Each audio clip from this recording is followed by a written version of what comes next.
Hello, my name is Mark Evans. My teacher name was Mr. Evans, and currently I'm retired, and I taught for 25 years as a music teacher, band, chorus, a lot guitar, a lot of different things like that.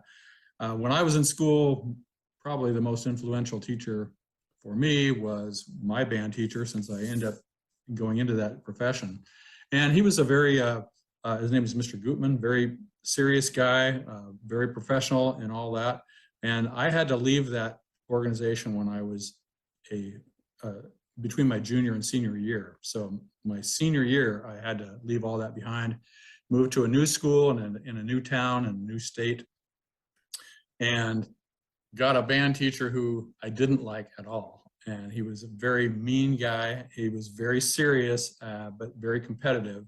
And he was just not nice. And so it made me appreciate my former teacher a lot more. So, Mr. Evans, thank you for accepting my invitation. And before I begin with the questions, I do want to say one thing. You were my music teacher for, I want to say, 4 years. Was it 4 or 5 years?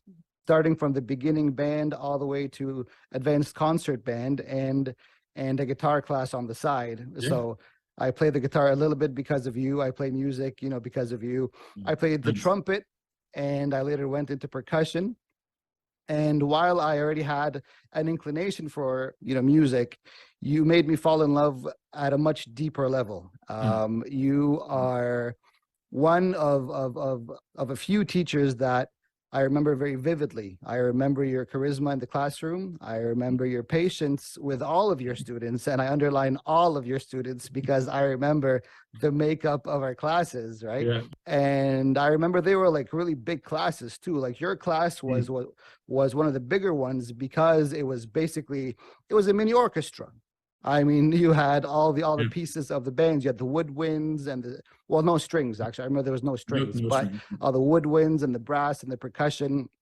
I remember our concerts and the recitals.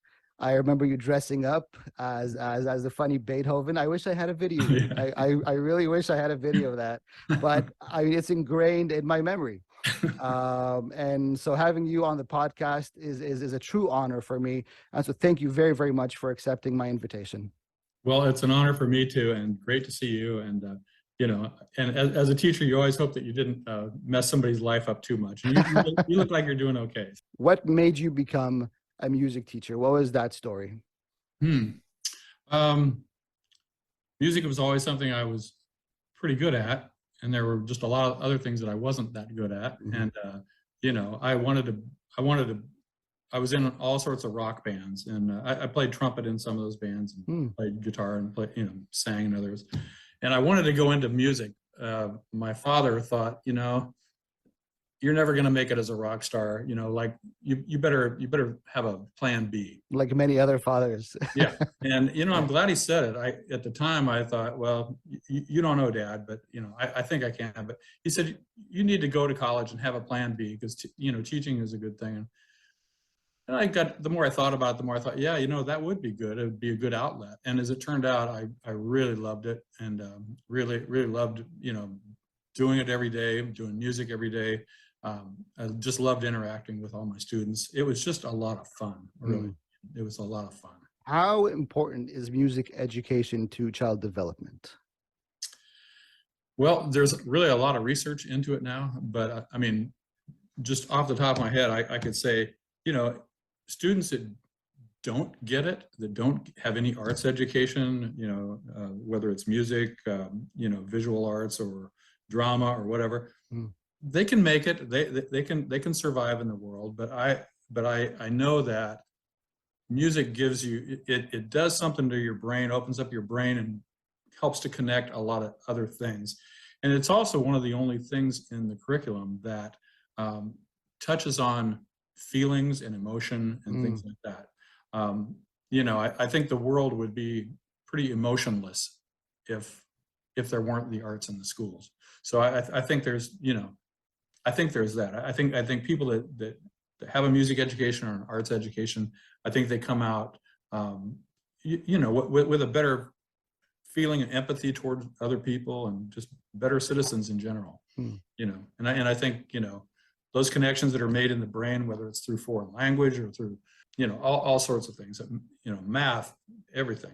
There's just all sorts of connections. So lots and lots of research has been done into that, and shows that test scores are a lot higher among people that have had arts education.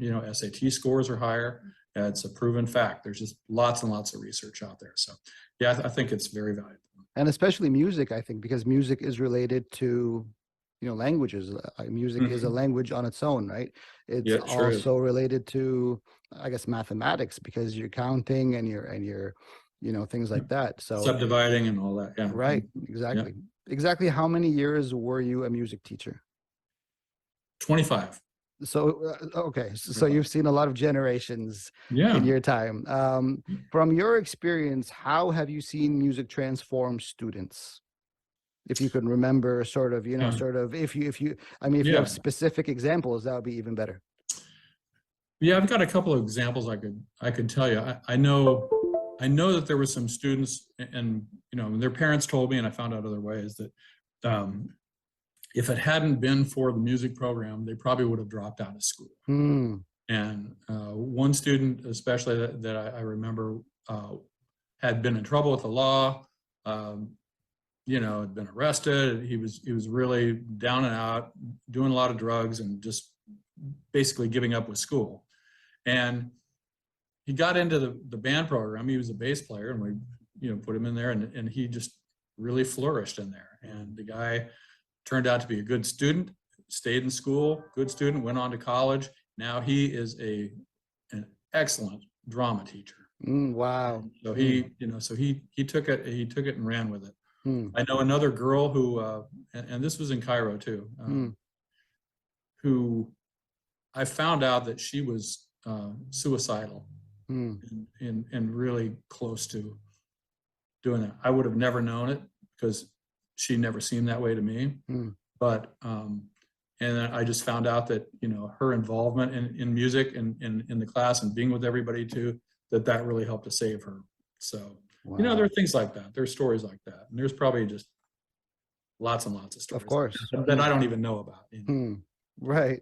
How has music education changed over the years? Are you finding from your experience that it's losing momentum in the classroom, or, in schools, whether it's international schools, foreign schools, whether it's in the district, whether it is, is music education losing its importance or its place in the school system?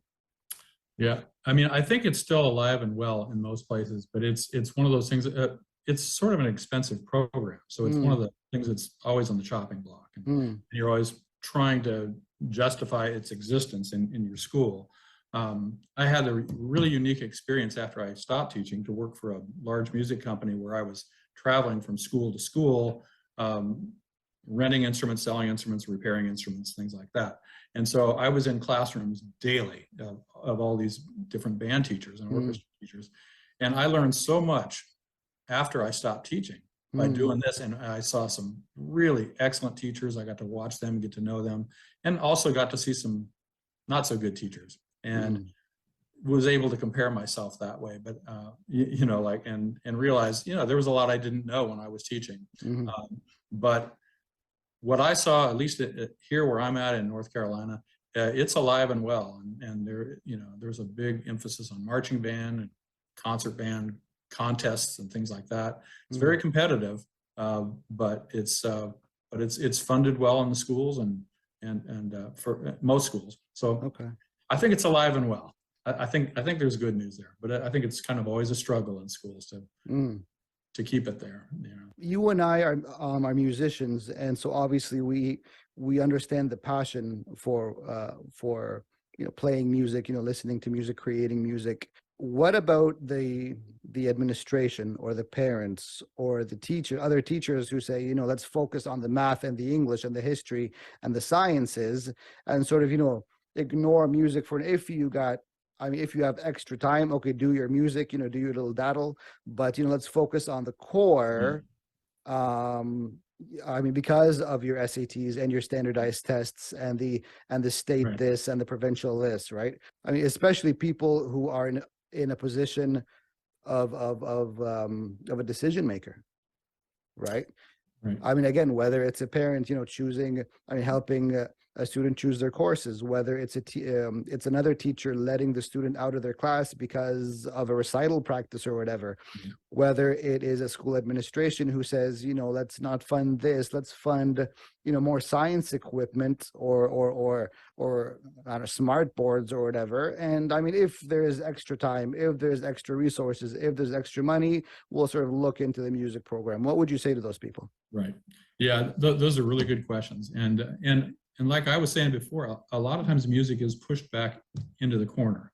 And now it's all about the test. It's all Mm-hmm. about standardized tests and testing and teaching to the test. And a lot of time is taken out for that. And I think that's probably the biggest threat to music education right now, is that it's just so much about the test Mm.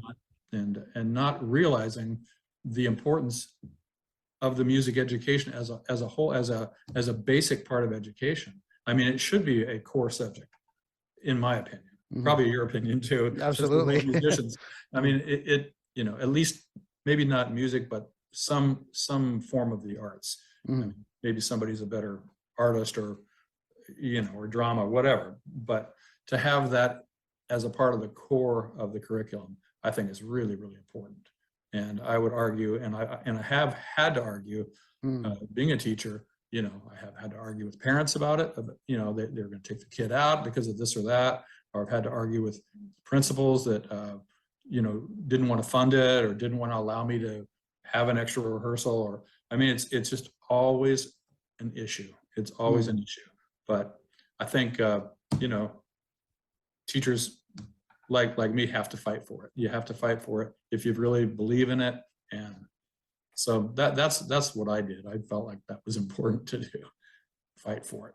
The answer to every music teacher's dilemma: where to get sheet music for students. Now you can get your sheet music from Virtual Sheet Music. They've got tons of free stuff for your music lessons. You can choose music by level, instrument, ensemble, or even special occasion. If you become a member, you can even download audio files with the sheet music. Plus, they plant 10 new trees for every new member. It's a music teacher's heaven. To go to Virtual Sheet Music, please use the affiliate link that is in the show notes, or by going to legendaryeducator.com/resources. That's how you can support the channel.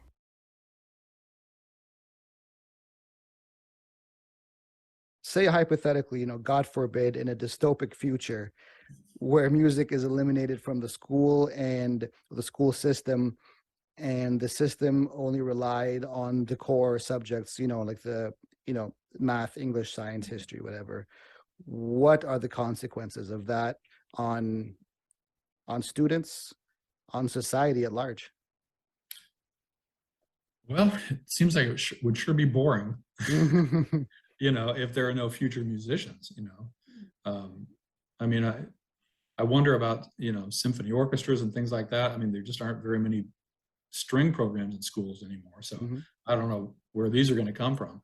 A lot of empathy and caring things, are a part of being involved in the arts. And I think the world would be not just boring, but I think it would be it'd be a real shame. I mean, I can't really put it into words, but I would hate to see that happen. Are you a fan of the current music scene? And if yes, if no, a follow-up question is the current music scene a product of a lack of music education? Oh, that's a good question. You know, uh, Now, of course, when I was a kid, my parents didn't like my music, Like, honestly, yeah. and I said, as I was a kid, I'm never going to be like that. Mhm. When I grow up and I have kids, I'm not going to be that way. But I'm finding that I sort of am. I don't relate to some of today's music as much as um, as much as I would like to. You know, I think that I grew up in a really great time for music, and I was really into the rock music scene. You know, that's kind of my real background. And you know, I just think there was so much good music coming out during my lifetime, my growing up, that I think I was really spoiled. And I tend to gravitate towards that music more than modern music. I guess that's what it is, you know. Yeah. If you were face to face with a new teacher, right? Somebody who's going into the classroom for the first time, you know, next semester, what would your advice be? Well, actually, that's happened to me a lot with this job that I had. I did it for 15 years, and I was pretty much a mentor teacher for a lot of young teachers, just going in and you know, they were overwhelmed, first of all. Just like there was just so much, and you know, what about this, what about that. My advice was to just, like, you know, sort of know your limitations, know your strengths, because you can't know it all. You can't know it all on the first day of school, you know. And so just go with your strengths, and you'll learn all those things that you need to along the way. But don't be too hard on yourself, and don't be too nervous around kids. Act like you know what you're doing. You know, be natural. You know, try to be as natural as possible. I know there's a lot of teachers that go into teaching and they just want to be very strict, and you know, and so the kids don't mess around. You know, as a band teacher, you know, I'm in there with 60 kids with noisemakers. Exactly. I mean, most So classes that's why have, I'm saying, like, most you classes have control 20 them or 30. I had 60 with with noisemakers. So you have to learn with how the to, you know, horns and saxophones and and drummers. drumsticks. Exactly. So no, yeah, I So remember that my well. advice would just be, you know, like, relax, take it easy. You don't have to know it all on the first day. Just, you know, get into it. You'll learn as you go. There's a lot of people out there that can help you as you go. Try to get a lot of continuing education as you go too. Talk to other teachers that are in your field. And, you know, one of the best things I ever did was to travel around to other schools when I was a young teacher, to just watch other people teach. And I learned a lot from that.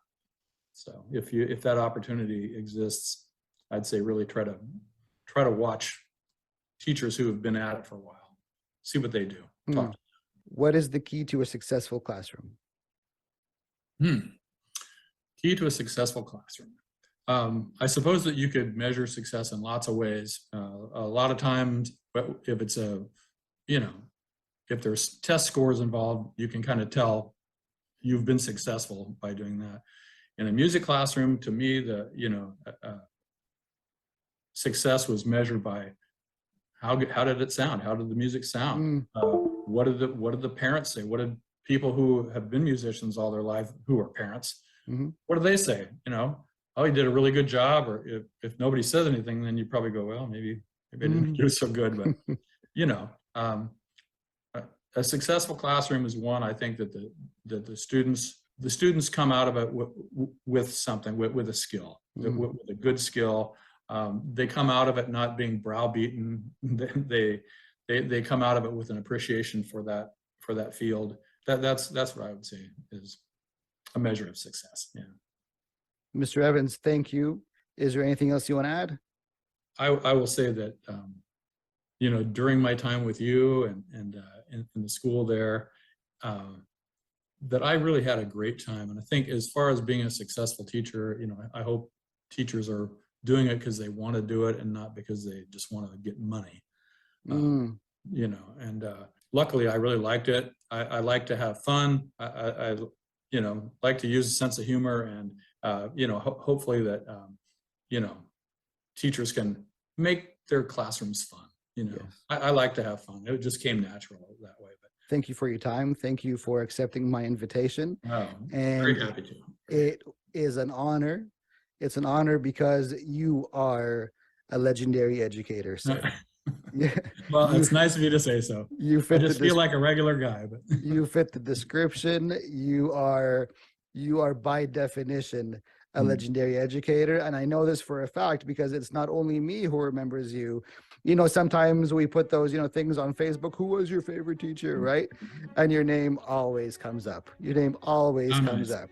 And so thank you so much. This is an honor. Great to see you, and great to talk to you about this really important subject. And I wish you well with this whole program. So. I thank you, sir. Thank you so very much. All right. You take care. If you benefited from today's interview, please subscribe to the channel. You can also follow Legendary Educator Podcast on all major podcast streaming platforms. And follow Legendary Educator on social media at Legendary Educator. And for more information about the podcast, the host, that's me, and all of my guests, please go to legendaryeducator.com. I'll see you next week when we'll be talking to a new Legendary Educator. Class dismissed.